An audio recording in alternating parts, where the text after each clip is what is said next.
ఏంటి ఆ తినడం? సరిగ్గా తినలేవా? ఇలా అయితే నా మునిమనవడి ఆరోగ్యం ఏమవుతుంది? తినో.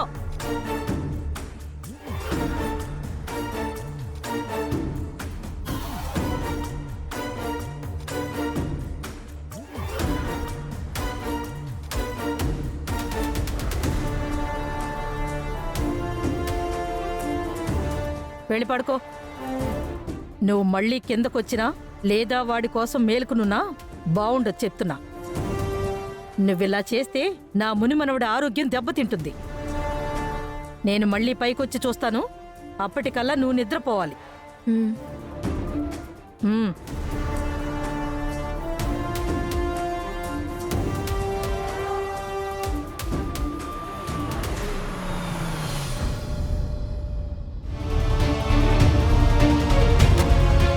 అహల్య గారు నా కోసం భోజనం చేయకుండా ఎదురు చూస్తూ ఉండుంటారు.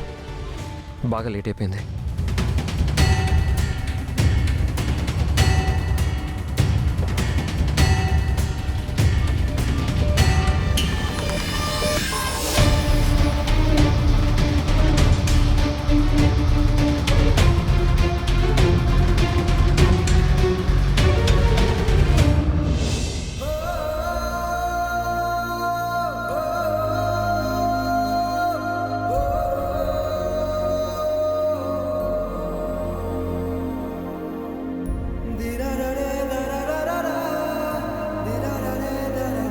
ఒకరిని ప్రేమించి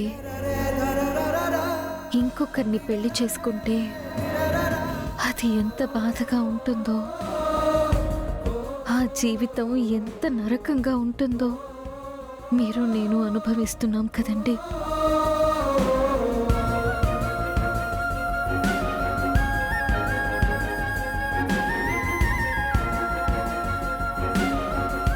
ఏరా, మీ అమ్మ నా గురించి తప్ప అందరి గురించి ఆలోచిస్తుందా?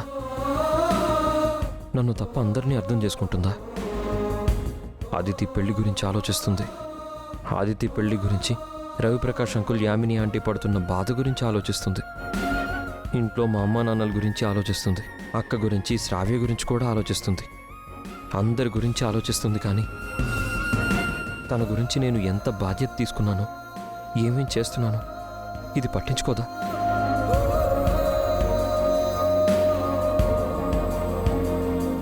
నాతో ఉండడం నిజంగానే తనకి కష్టంగా ఉందా? నువ్వైనా చెప్పరా. నేను బాగానే చూసుకుంటున్నాను కదా.